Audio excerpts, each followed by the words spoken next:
વતી પણ એને ખૂબ ધન્યવાદ આપું છું. ઘણું બધું કહેવાનું મન થાય છે, ઘણું બધું બોલવાનું મન થાય છે, પણ હું છે ને બોલવાવાળી નથી, હું ગાવાવાળી છું. કારણ કે મારે ગાવાનું હોય વધારે, અથવા તો સંગીત સાથેનો નાતો વધારે. પણ આજે ખૂબ આનંદની વાત છે કે આપણે બધા જ અહીંયા ભેગા થયા છીએ. અને મને તો સૌથી વધુ એ વાતનો આનંદ છે કે અભ્યાસમાં તો બધા પોતપોતાની રીતે આગળ છે જ, પણ એ સિવાય પણ ઘણા બધા ક્ષેત્રો એવા છે. હમણાં ચાંદની જેમ વાત કહીને ગઈ કે ચાંદનીએ કીધું કે ચાંદની પોતે CNBC બાજારમાં છે, યશ પણ હું પરિચયમાં છું, એ પણ CNBC બાજારમાં છે. આ બધા જ છોકરાઓ પોતાની અભ્યાસની સાથોસાથ સમાજની બીજી કોઈ એવા ક્ષેત્રો છે કે જેમાં પણ પોતાનું એક આગવું નામ કર્યું છે. જ્યારે CNBC બાજાર ખોલીને બેઠા હોય ને યશ આવતો હોય ને ત્યારે ગર્વથી એમ થાય કે આ મારો યશ છે, આ મારી ચાંદની છે, એમ સામે દેખાય છે તમે બધા મને.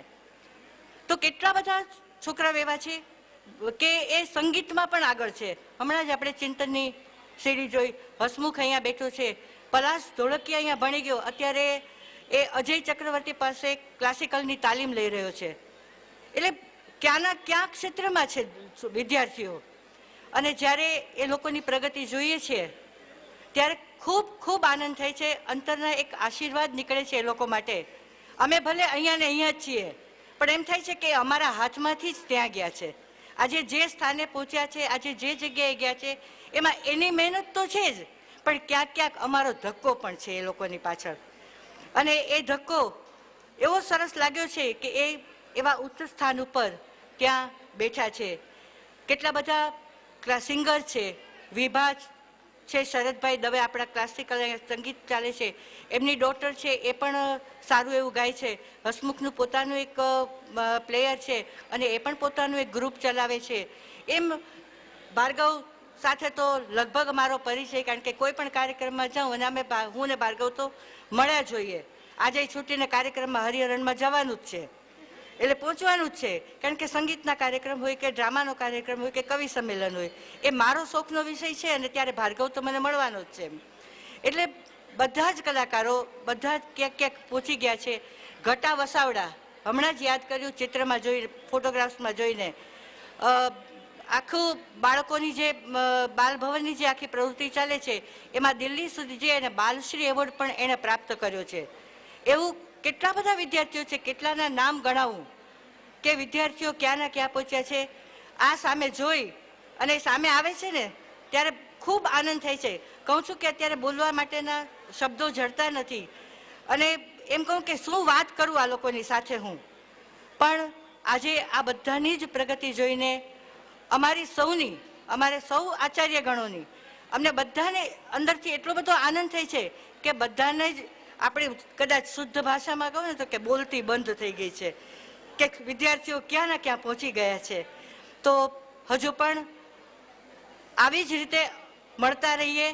તમે આ 2-4-5 વર્ષે કરો છો, વર્ષે વર્ષે એકવાર, ભલે ભલે નાના નાના ગ્રુપથી, તમે માનશો નહીં, પણ હમણાં જ મેં ભાવિક સાથે વાત કરી કે તમે આ ઉંમરે મળો છો, અમે આ ઉંમરે પણ અમે વિદ્યાર્થીઓ મળીએ છીએ.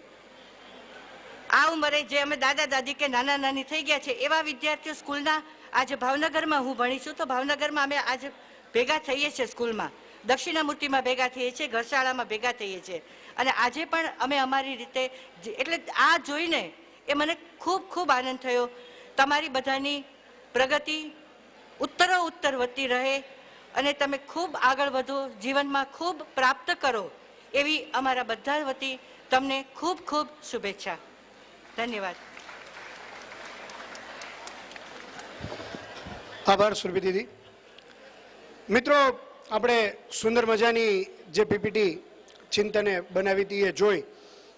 આમ તો ઘણા બધા એવા મિત્રો છે કે જે આ કાર્યક્રમ બનાવવામાં ઘણી બધી રીતે મદદરૂપ થયા છે. કમિટી મેમ્બર્સ તો હોય જ, પણ એ ઉપરાંત પણ ઘણા બધા મિત્રોનો અમને સહયોગ પ્રાપ્ત થયો છે.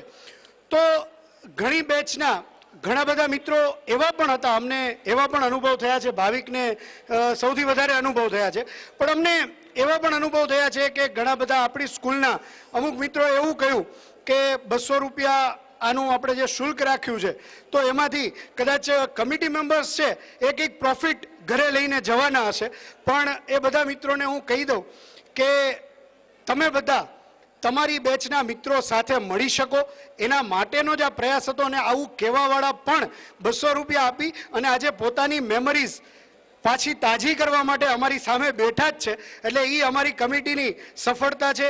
એ અમારા કમિટી મેમ્બર્સ અને સ્ટાફના જે મિત્રો અને સ્કૂલે અમને જે સપોર્ટ કર્યો છે એનું પરિણામ છે. અને આમ પણ અમારી કમિટીમાં અમે એટલે જ વાણિયાને વધારે રાખ્યા હતા કે અમે ખોટનો ધંધો ન કરીએ. તો આ કાર્યક્રમની જે રૂપરેખા છે એમાં છેલ્લે હું આપણા સૌના વડીલ આ સ્કૂલ માટે જેમના વિચારો, જેમના માર્ગદર્શને આ સ્કૂલને આખું નવું કલેવર આપવામાં ખૂબ મોટું યોગદાન આપ્યું છે એવા આપણા સૌના બળવંત કાકા, સાહિત્ય ક્ષેત્રે પણ ખૂબ મોટું નામ એવા બળવંતભાઈ જાની આપણી વચ્ચે ઉપસ્થિત છે. આપ સૌની તાળીઓ વચ્ચે હું વિનંતી કરીશ શ્રી બળવંત કાકાને કે આવે અને આપણા આજના કાર્યક્રમને આશીર્વચન પાઠવે. હું જોઉં છું